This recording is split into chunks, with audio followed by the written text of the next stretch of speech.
Good news, Matthew Stafford has not forgotten how to throw a football. In addition to that, what about the other teams who are in the so-called Juan Soto sweepstakes?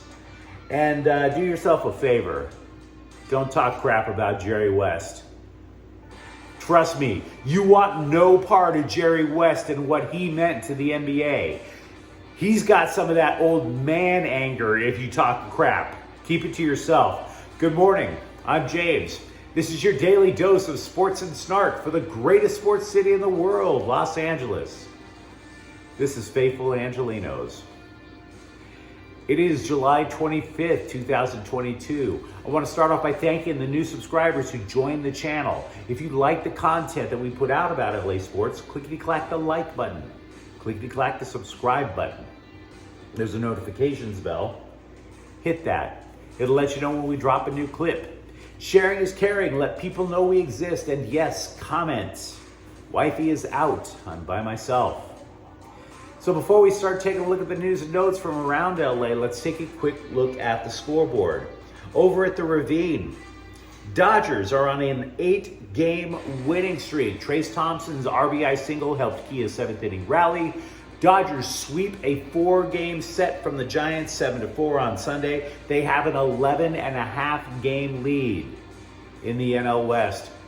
The boat race is totally on. Meanwhile, I can't believe the words that are about to come out of my mouth. Kevin Cabral scored a goal. Yeah. What? The other one makes sense. Dejan Joveljic scoring, that makes sense. He has 9. But Kevin Cabral? Enjoy that $6 million goal, guys.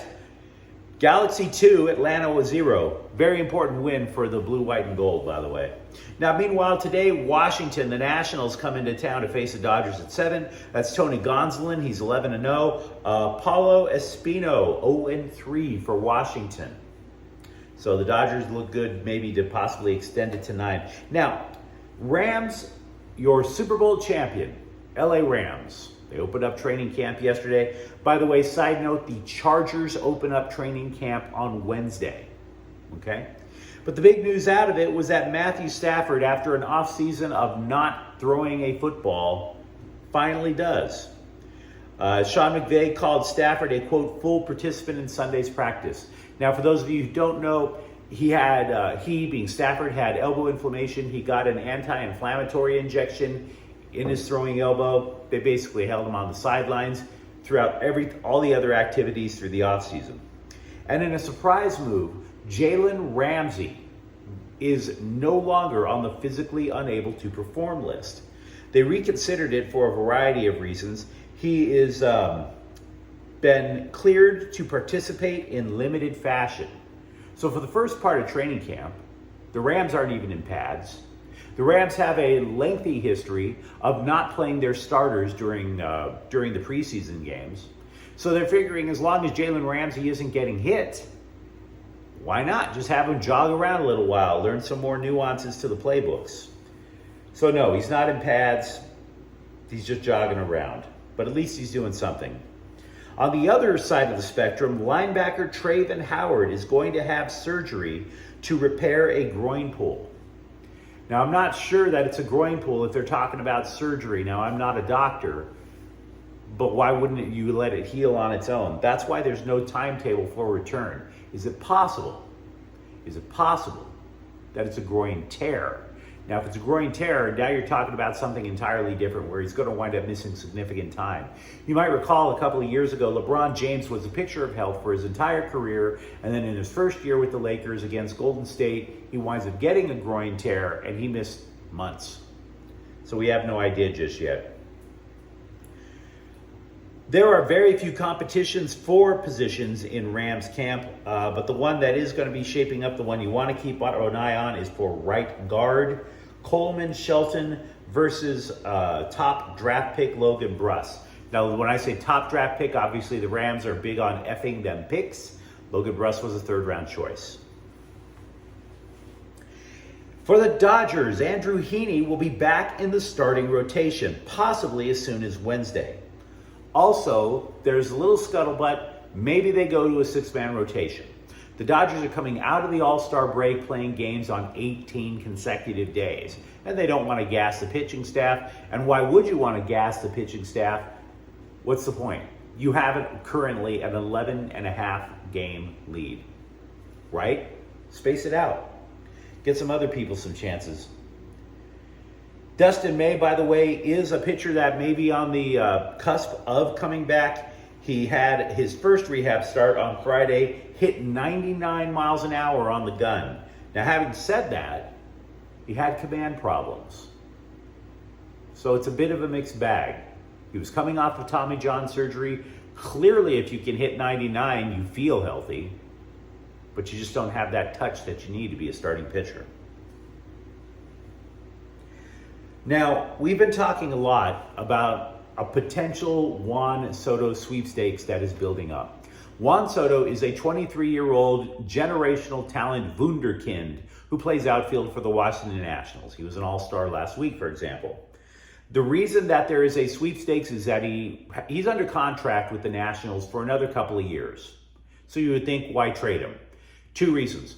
One, the Nationals suck, so they could use prospects. But the more important reason is that he recently turned down a contract for about $440 million. A big indicator that he might not want to stay in Washington, or that he might be too expensive for Washington to afford long term. So if you're the Nationals, do you trade for him? Now, everybody puts the Dodgers on the list because of their deep farm system. But there were at least 7 teams to reach out to Washington. So I know a couple that are allegedly out and a couple that are allegedly in. So let's go through it real quickly. The Mets are already out. They are. In the meantime, I've been reading articles from the Giants beat writers. There's a strong belief that the San Francisco Giants are out because even though their general manager, Farhan Zahida, I think that's how his name is pronounced, used to work with the Dodgers, he does not have a Dodger-level farm system. He's been trying to build it up. It's not there yet. The Giants are probably out. They are, quote, are not close to meeting what Washington would want. And by the way, Washington would want as many as 5 young studs. Not just people in uniform, studs. San Diego, on the other hand, is a different story. Not because their minor league system is elite, it ranks as low as 21st to baseball in Baseball America's rankings, but their GM, AJ Preller, is one of those guys who's really willing to just flush the farm system out just to get a particular player. The Padres' starting rotation was literally built that way. They tore apart their minor league system a few years ago to build up their starting rotation. And according to CBSSports.com, the St. Louis Cardinals are also a front runner.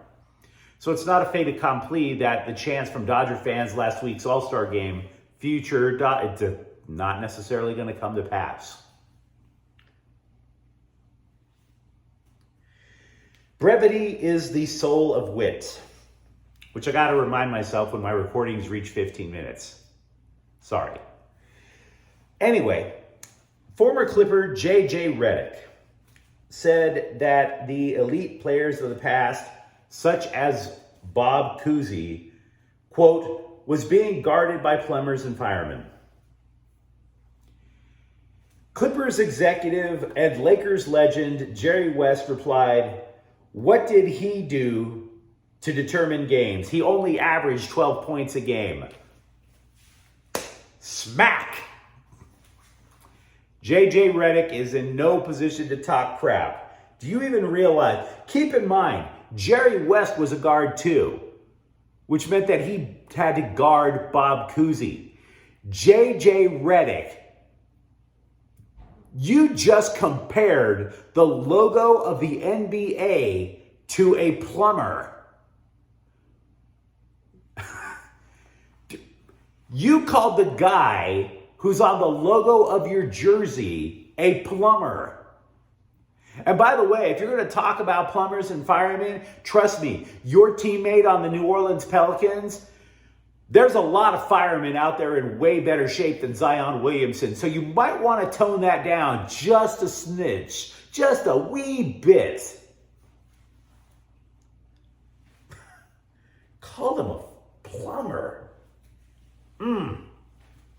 By the way, I forgot a Dodgers note I really wanted to get to. Brooklyn Dodgers legend Gil Hodges, part of the Boys of Summer teams from the 1950s. He was inducted posthumously into the Hall of Fame yesterday. He died in 1972, hit 370 home runs, mostly for the Brooklyn Dodgers, but he did also play for LA. Sorry about that. Got a little out of order there. Former Lakers forward Slava Medvedenko is selling his 2 NBA title rings to raise money for his native Ukraine. He won the rings as part of the Shaq Kobe teams in the early 2000s. His rings are 2001, 2002. There's also something else that I neglected to get to the other day. I'm not sure if I did.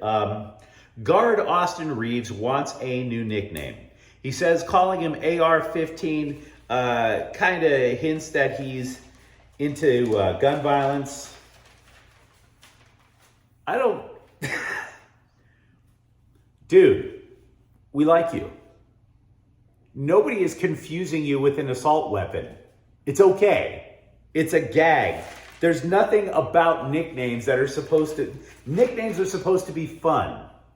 And then the Laker fans also called him Hillbilly Kobe, and he thinks it's disrespectful to the legend of Kobe Bryant. Look, nicknames are a term of endearment. It means we like you. Just roll with it. And besides that, this whole idea of you getting to choose your nickname, it never works out well. Just roll with it. Because trust me, the nicknames are only going to get worse. They're only going to get worse. I know. I remember what my high school days were like. The XFL announced what teams they were going to have yesterday. There are no teams planned for Los Angeles in the reboot of the XFL. This will be the third incarnation of the XFL. I think they were called the Extreme back in the early 2000s. They won the title, and then that league folded. The Wildcats, this last time around, I don't know a thing about them. And since there's no LA team this time around, I'm not going to talk about the XFL ever again. Just is what it is. Why bother? Now, if you enjoyed today's broadcast of Faithful Angelenos, don't forget to subscribe. We are talking about LA sports each and every day, so you have a chance to get yourself caught up. Thanks for watching. I'm James. We'll be back tomorrow. Faithful Angelenos is a Kian Corte El Queso production. Take care.